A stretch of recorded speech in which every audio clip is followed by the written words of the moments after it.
Hi friends, welcome to ready start cook. இன்றைக்கி நம்ம 1 kilo ரைஸ்க்கு குஸ்கா செய்ய போகிறோம். ரைஸை 200 கிராம் கப்பால் 5 கப் எடுத்து அந்த 5 கப் ரைஸுக்கு 10 கப் தண்ணி விடணும். ஒரு மூடி தேங்காய் எடுத்து பால் எடுத்தேன்.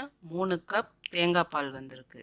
மீதம் 7 கப்புக்கு தண்ணி எடுத்திருக்கேன். இப்போ 10 கப்புக்கு தண்ணி நம்மளுக்கு கிடச்சிருச்சு. இது ஒரு பக்கம் அடுப்பில் சூடு ஏறிட்டு இருக்கட்டும். அதுக்காட்டி நம்ம கிரேவி செய்யலாம் வாங்க. இப்போ கிரேவி செய்கிறதுக்காக கடாயில் 100 ml நெய் விட்டுக்கிறேன். அதோட 100 ml எண்ணெய் விட்டுக்கிறேன்.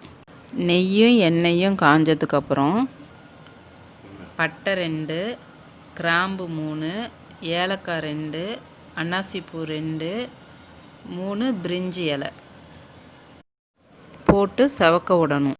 பட்டை கிராம்பு செவந்து வந்தோடனே 5 பச்சை மிளகா, 1 கைப்பிடி அளவு புதினா கொத்தமல்லி ரெண்டுத்தையும் போட்டு, புதினா மல்லி கலர் மாறின உடனே 350 கிராம் பெரிய வெங்காயத்தை நீல வாக்கில் வெட்டி வச்சுருக்கேன். அதை இதோட சேர்த்து வதக்க ஆரம்பிச்சிடலாம். இதில் சிக்கனோ மட்டனோ வெஜிடபிள்ஸோ நம்ம எதுவுமே சேர்க்கலை. இந்த குஸ்காவுக்கு டேஸ்ட்டு கொடுக்க போகிறது தக்காளியும் வெங்காயமும் தான். 1 கிலோ ரைஸ்க்கு 250 கிராம் வெங்காயமும் தக்காளியும் போட்டாலே போதுமானது. ஆனால் இதில் டேஸ்ட்டு நம்ம கொடுக்கணுங்கிறதுக்காக ஒரு 100 கிராம் அதிகப்படுத்தியே போடுறோம். வெங்காயம் நல்லா வதங்கி வந்தோடனே இஞ்சி 100 கிராம், பூண்டு 100 கிராம் ரெண்டுத்தையும் சேர்த்து அரைச்சி வச்ச பேஸ்ட்டை போட்டு வதக்க போகிறோம். இஞ்சி பூண்டு பச்சை வாசம் போகிற வரைக்கும் நல்லா வதக்கிக்கணும். முன்னவே சொன்ன மாதிரி 250 கிராம் தக்காளி எடுக்கிறதுக்கு பதிலாக 100 கிராம் அதிகப்படுத்தி 350 கிராம் தக்காளி போட்டு அதையும் இப்போ வதக்க போகிறோம். இந்த வீடியோவை ஸ்கிப் பண்ணாமல் பார்த்துக்கிட்டே வாங்க.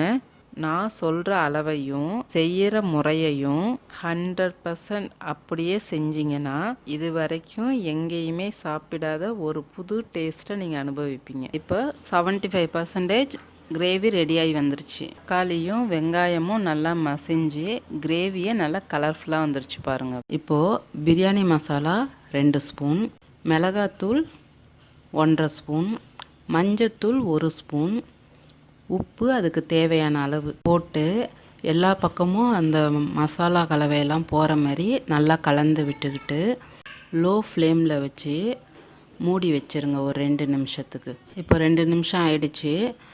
இப்போ திறந்து ஒரு கிளறி விட்டு ஸ்டவ் ஆஃப் பண்ணிட வேண்டியதுதான்.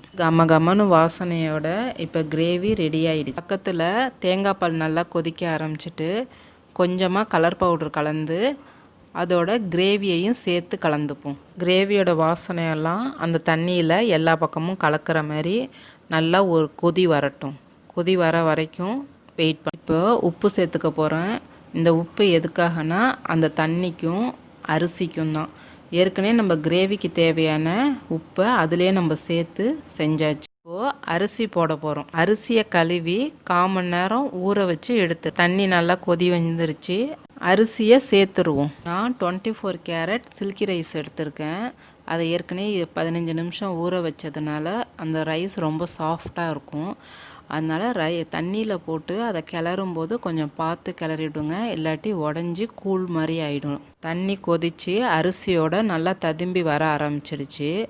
இப்போது நம்ம பார்த்து ஒரு கிளறி குக்கரை மூடி இப்போ வெயிட்டு போட்டுற வேண்டியதுதான். இதுக்கு விசிலோட தேவையில்லை. மிதமான தீயில் வச்சு கரெக்டாக 12 நிமிஷம் கழித்து அடுப்பை ஆஃப் பண்ணிவிடுங்க. குக்கர் மூடியை திறக்க போகிறேன். இப்போ பாருங்கள், நல்லா அரிசியெல்லாம் தனித்தனியாக வெந்து ரொம்ப அழகாக இருக்குது. நான் வேறு பாத்திரத்துக்கு மாற்றிக்கிறேன். பாத்திரம் மாற்றியாச்சு.